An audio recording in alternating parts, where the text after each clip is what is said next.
We had a wonderful medical man in the village I grew up in. He was a good doctor. His wife, very, very kind of prudish lady. One day the doctor got a call to go around to the local convent and talk to the senior class on human sexuality. And to spare his wife's delicate feelings, he wrote in his appointment book, taught the girls, St. Mary's Academy, RE, sailing. The day came and went. The wife is downtown, greets the headmistress, they salute one another. The headmistress says, "Oh, be sure and thank the good doctor once again for the useful, informative talk he gave the girls last week."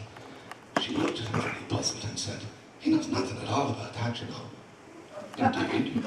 Yes. He's only done it twice. The first time he got motion sickness. And the second time didn't his hat fly off.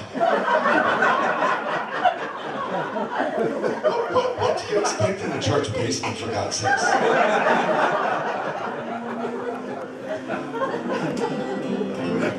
I do a song here about St. Patrick. The only folk song I know about him. And it was written by one of my favourite ballad makers. His name was Michael Moran. He called himself Zosimus.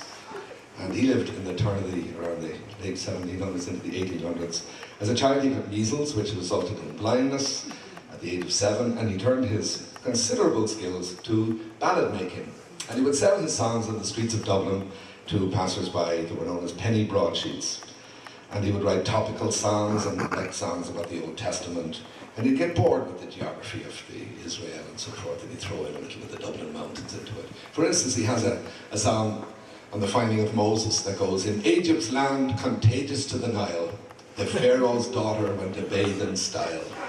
She took her dip, and she came unto the land, and to dry her own royal pelt, she ran along the strand. But then a bulrush tripped her, whereupon she saw a little baby in a wad of straw. She took it to the Pharaoh, said he in accents mild and grand, 'Thunder in Jesus Christ Almighty, girl, where did you get the child?'" So you apparently know your biblical chronology there.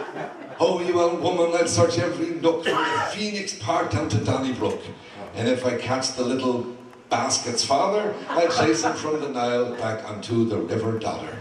That's an example of how he dealt with the Old Testament and made it a lot more interesting.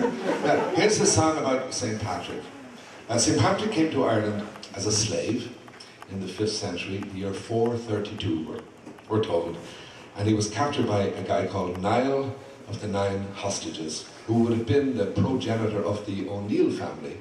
If there's any O'Neills here, he'd be your guy. He's also got his DNA marked in 8 or 9% of the Irish population. He was a bit of a lad, as we say. So Patrick was taken captive and worked as a slave, as a shepherd for about 6 years. And then we're told he made his escape in, legend has it, in a shipload of Irish wolfhounds. We don't quite know where he came from. We do know his father's name was Calpurnius, which would make him Romanized. He may have been from mainland Britain, Wales, Scotland, possibly Belgium or northern France, but we've no conclusive evidence one way or the other. But here's the song for you now. He then came back and evangelized the country. The song now takes a different tack. It has St. Patrick out chasing women, smoking, drinking and gambling. And it's called Saints Just Want to Have Fun. No, actually it's called St. Patrick Was a Gentleman. Here we go.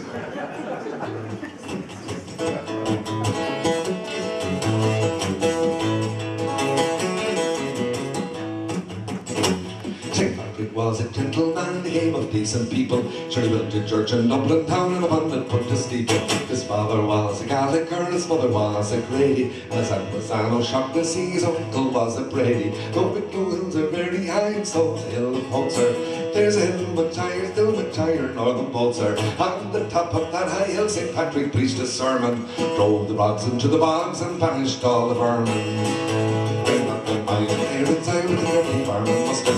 Where he put his deer for fun, she murdered them with clusters. The holes and popped the frogs and slop up pissed into the water. Snakes committed suicide to save themselves from slaughter. And 100,000 vipers blew each armed in sweet discourses. Down and down the hill and down soups and second courses. Nine ones crawling in the grass disgusted all the nation. Down to hell with the holy spell, he changed their situation.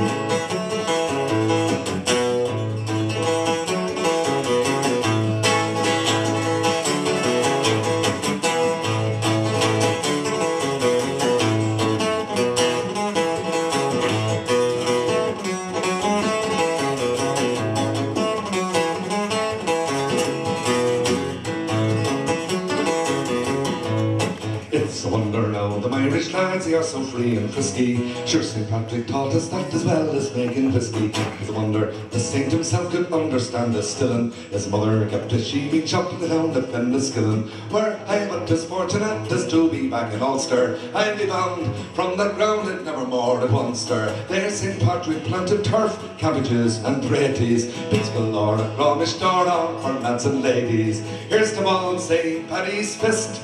He was a saint so clever, for he gave the snakes and toads a twist, and he banished them forever.